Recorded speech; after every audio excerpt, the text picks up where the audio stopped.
Hello, I'm Evan Mullican. I'm here with ScreenRant. I'm here to interview George Takei. He's a legendary actor, best known for playing Sulu on Star Trek, and he's here to promote his new book, It Rhymes With Takei, about his experiences with coming out and, just life in general. Thank you so much for being here. It's an honor to speak to you. Well, thank you for the invitation. So It Rhymes With Takei is part of a proud tradition of autobiographical graphic novels that look at, serious subject matter. I can't help but look at this book and its predecessor, They Called Us Enemy, and think about them among, the all-time greats like Art Spiegelman's Mouse and Alison Bechdel's Fun Home.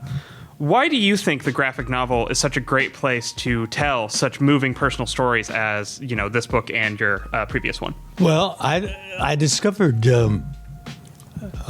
comic books very late in my childhood because my childhood was spent imprisoned behind American barbed wire fences. And I fell in love with comic books immediately because we were so deprived during imprisonment. And I grew up with comic books, but then I grew away from it once you get into college and start pursuing a career.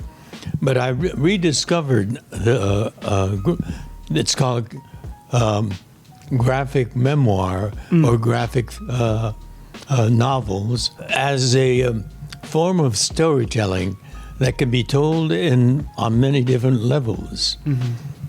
The written words can describe some internal feelings, but they can't be visualized as much and as colorfully and as powerfully as it can be in a comic book style. So I thought that would be a wonderful way to tell this multi-level story, very layered.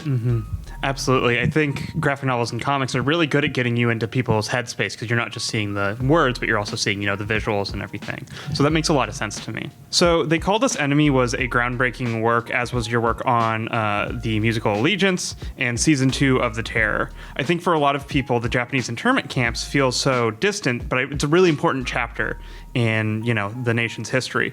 What, in your opinion, has been the greatest barrier in raising awareness about, what happened? Well, it's not a very positive story about America. It's about America's failure with its commitment to democracy. But there's another layer to it with Japanese Americans who were the victims of that injustice. It's unfortunate. The shame of internment is the government's, but the victims too often take on the shame. And many Japanese Americans felt ashamed of having been imprisoned. It was a mistake of the U.S. government and the people of the United States who allowed that to make that happen. So that there's that layer, those two layers of this storytelling that could be told much more in different layers.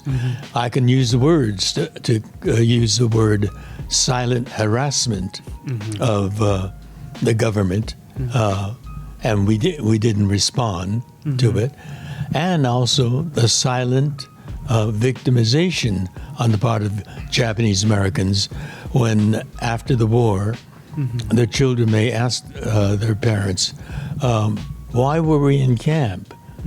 They didn't want to talk about it because they felt ashamed. The shame belongs to the government, not them. And yet they didn't want to talk about it. And so there's a whole generation of younger Japanese Americans that don't know their own family history. It's a blank. So on those many layers, I think this form of storytelling is making the telling more articulate. Yeah, 100%. And I think that theme of, feeling shame for something that isn't isn't your fault, something that's, structural systems and everything. Governmental. Yeah, governmental. Yeah, exactly. I could see that in both They Call Us Enemy and in this book, certainly. Was there any difficulty, with either book in, kind of mining the depth, something so personal and something so, close to the chest? Was that difficult at all, kind of getting that onto the page and kind of, showing that? I felt it was my mission to tell that story.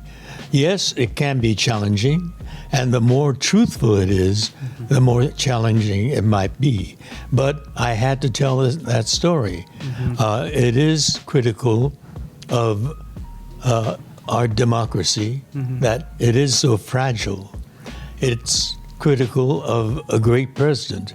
My father told me he was a great president, but in the 30s, when the country was in a depression, people were unemployed, people were homeless, people were hungry, their spirits were broken, and the economy was down. And Roosevelt had to find a way to rev up the society, to galvanize the economy.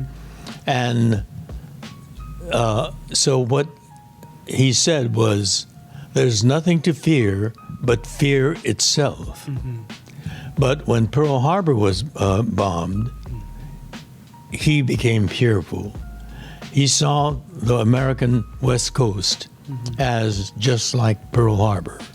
It was open, unprotected, vulnerable, and living right there on the West Coast was the largest concentration of people that looked just like the people that bombed Pearl Harbor. We Japanese Americans. And so in fear and ignorance, he really didn't know Japanese Americans were Americans, born here, educated here. We felt American, and yet he categorized us as the enemy, like a certain president is today categorizing innocent people as enemy, gangsters. So history has a way of going in cycles.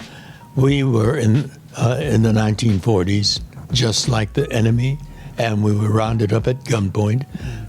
Our bank accounts were frozen. That means the government took our money and put us in prison camps. It was an outrage, and for democracy, it was an outrage as well. And Americans need to know that history, how vulnerable our country can be to hysteria. In that case, it was war hysteria. In the case of today, it's hysteria against people that talk differently, look differently, behave differently, and are very poor. They do the worst kinds of jobs, but we need them. Our farm crops need to be harvested. Our restaurants need people to work on them, and we don't recognize the need we have for immigrants. And so we keep repeating history in different shades of dark. I think that's something my generation is struggling with a lot, this prevailing sense of dread and everything about not just what's happening, but what could happen, all that stuff. But you've really endured so much in your life. So I wanted to ask, from somebody who has lived such a storied life and has gone through so many, dark times and everything, what would you want to say to young people now, whether they're, LGBTQ or whether they're immigrants or, whatever, who are, really afraid? What kind of message would you want to send to, the next generation or the generation that's growing up now? Well, there are different generations. I mean, the people, the Latinos that are being victimized now, they are here out of desperation. Their home countries are in terrible shape, and they want to find opportunities. The classic immigrant story, whether you're Irish or Italian from Europe that came, or those that came from Asia, we all came here attracted by the opportunities of America. So it's that. But the LGBTQ community, we're different. We have different orientations. And it's simply that orientation that makes us the subject of disgust, hatred, and that's a societal a condition that is wrong, and we pay a price for it. We have conflict, which really isn't necessary. We have destruction, pain that amongst people that could be contributors to our society, and so we need to come to the point where we recognize that factor. On Star Trek, we talked about infinite diversity in infinite combinations. It's our diversity that made our country stronger, better able to deal with a challenge by being able to look at it from this vantage point, and that vantage point. And you solve the problem more fully that way. So we need to come to that understanding that we are better for our diversity. And yet there's a climate of intimidation in our society.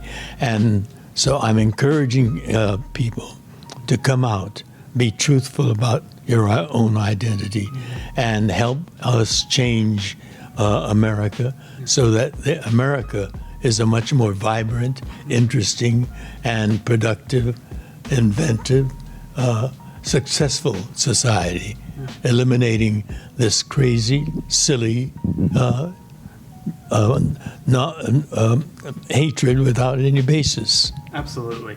I think that's all the time we have, so thank you so much. Like I said, it is a genuine honor, and I'm really looking forward to reading your book.